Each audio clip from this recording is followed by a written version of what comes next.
Inside my terrible metropolitan bubble, I'm afraid to say that whenever your name comes up, people say, well, I might vote for Tim Farron, but I can't because he's a homophobe.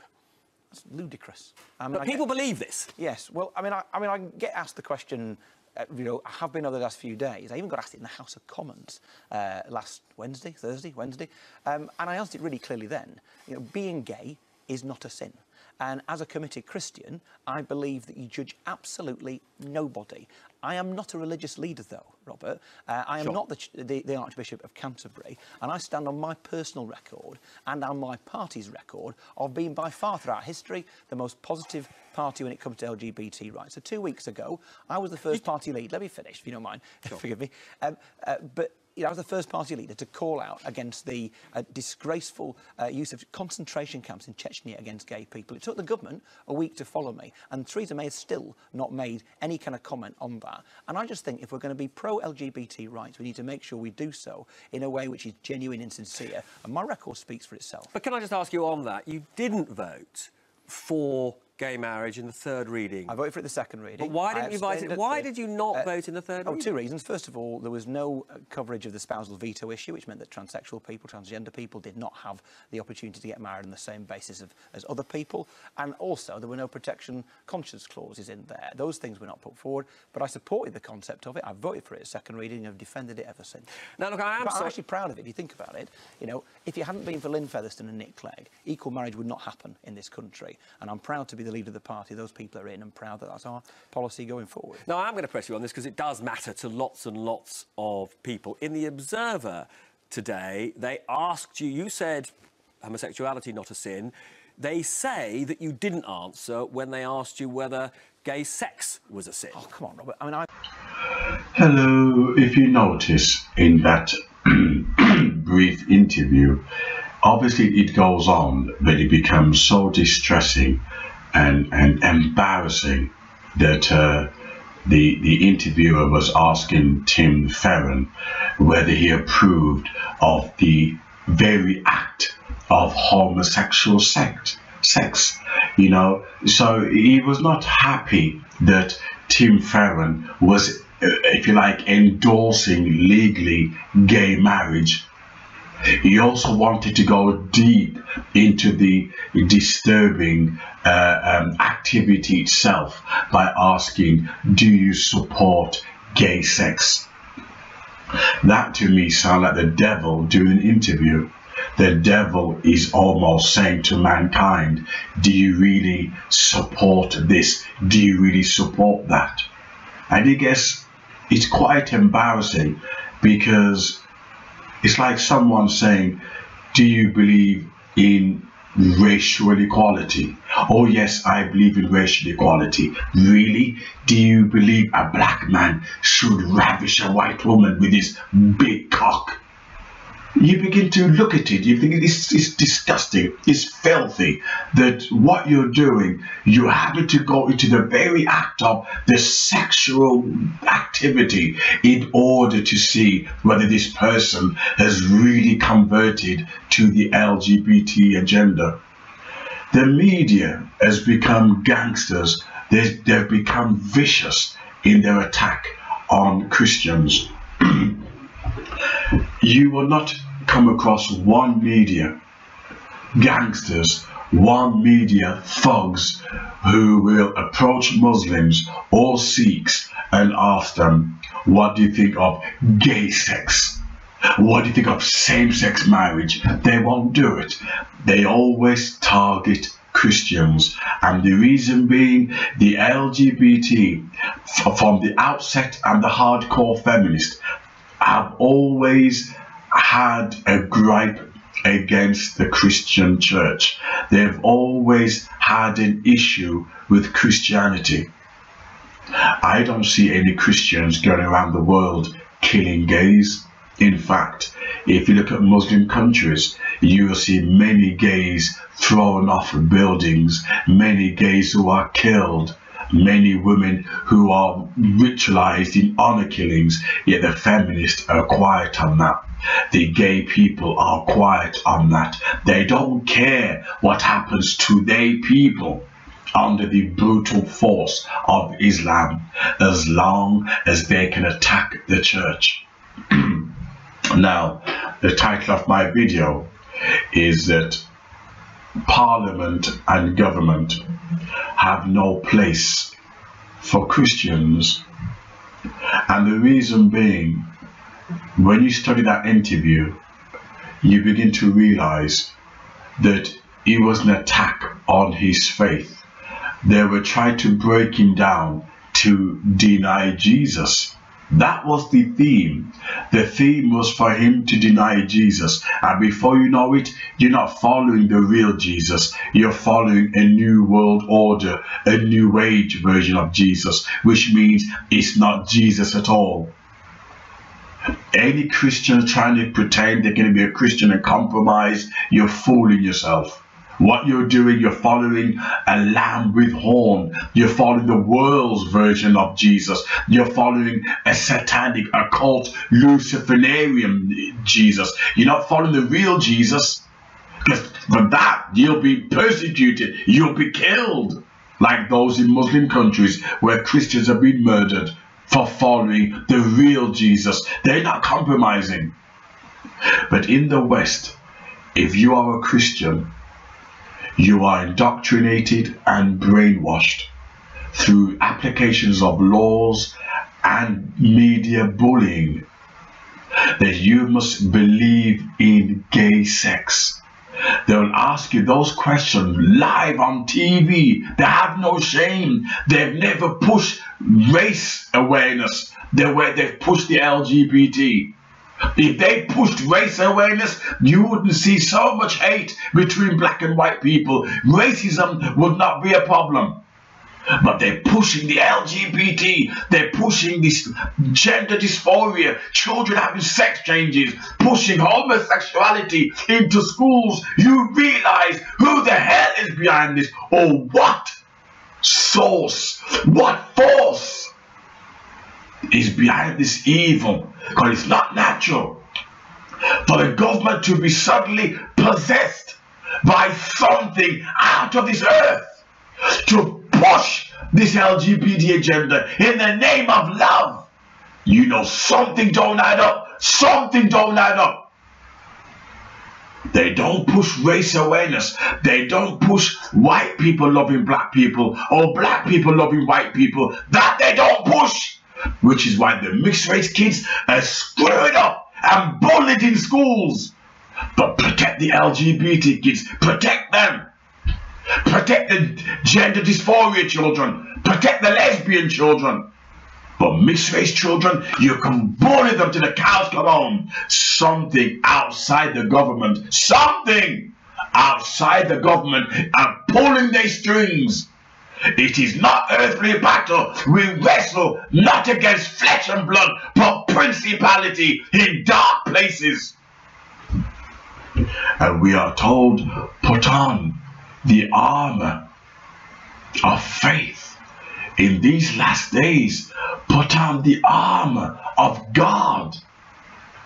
Do you know that Christians are being persecuted in America? And in Britain? I've made videos on Christian persecution. I get no support. I get no sponsors. I get no donation. For showing these videos of Christians being persecuted, nobody cares. Do you know Muslims will support each other, donate to each other? And that's why Islam is getting stronger and stronger. The LGBT is becoming powerful and invincible because they donate and they support each other. But when it comes to Christianity, unless your pastor's fake, he's a pedo, he's a pervert, then they'll push money at him. They'll push money at him, no problem. If your pastor's a pimp, they'll push money towards that kind of fake organization. When you try to preach the truth, nobody wants to sponsor you. Nobody wants to donate to you. Christianity is dying because we have followed an evil, sexually depraved and immoral government. that are having their strings pulled by metaphysical forces out of themselves. Which is why in Ephesians 6 it says, we wrestle not against flesh and blood, but principality in dark places.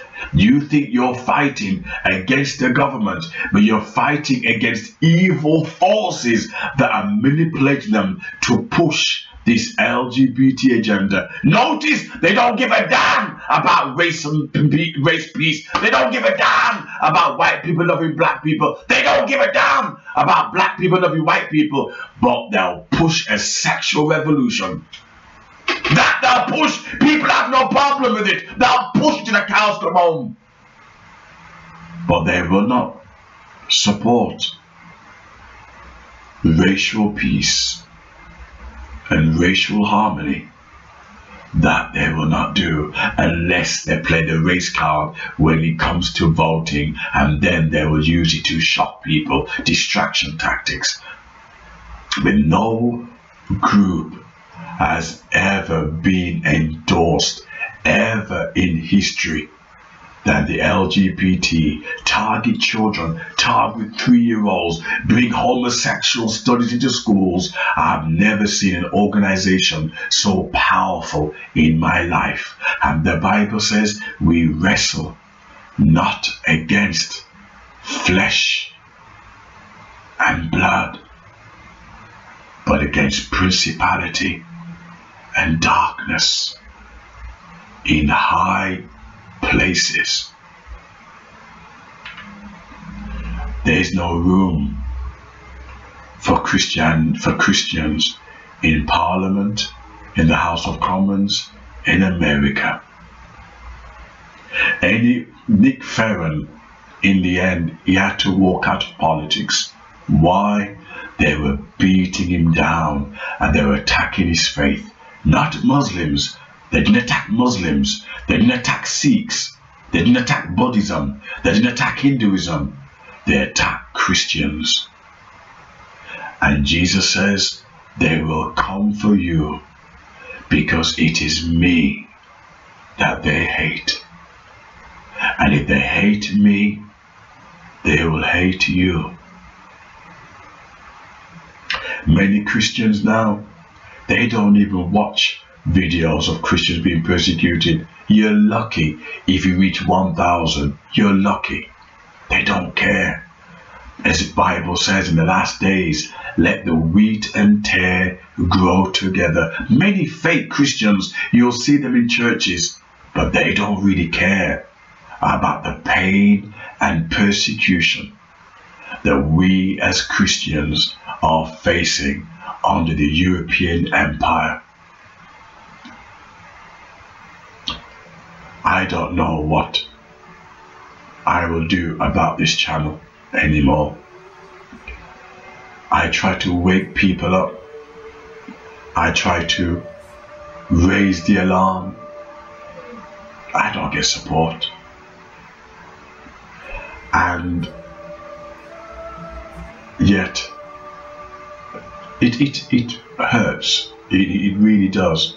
You try to wake up people, you're warning them, right? You know, Christians are being killed all over the world. Islam is taking over. The LGBT are promoting a new subculture to become the dominant culture. And nobody cares. Nobody. I was saying to a friend of mine today, I said, I feel like giving up.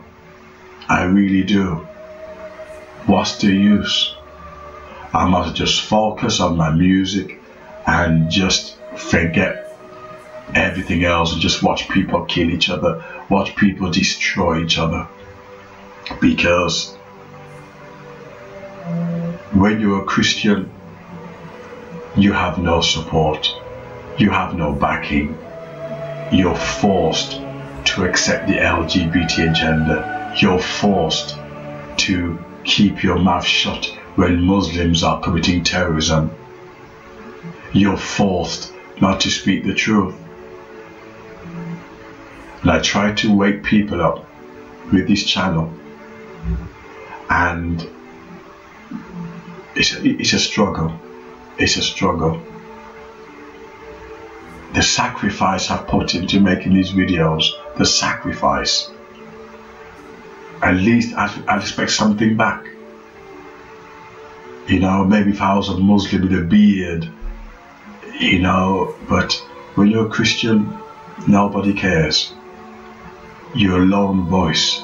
Not even Christians will support you. They'll support a paedophile pastor. They'll support an adulterous, fornicating pastor who don't even know Jesus, all he knows is money. That's all they're in it for, the money. But the church will support that because they're fake. But when you're genuine, nobody wants to support you. As for Tim Farron, I don't blame him to walk out of Parliament and politics, because in the end they would have had him deny Jesus. That's what's happening. They're getting you to deny Christ, but they're doing it in a roundabout way, in a subtle way.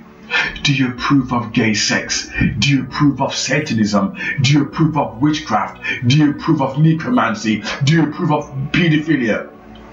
When you answer yes to any of these, there's no way you can be a Christian. Do you believe Muhammad's a prophet? When you can answer yes to all of these, you don't know Jesus. And that's what Christians are trying to do. They're trying to play a game. Oh, we're Christians, but we believe in Muhammad. Oh, we believe in LGBT. Oh, we believe in Muslims' rights. Oh, we believe in pedophilia. It's all in the genes. It's all the chemistry in the brain. They're not Christians, they're humanists. But that's the way the world is. It's very disheartening. I really have to see where I go from here. I really enjoyed making these videos. When you really don't have the backing or support, you wonder why bother do it?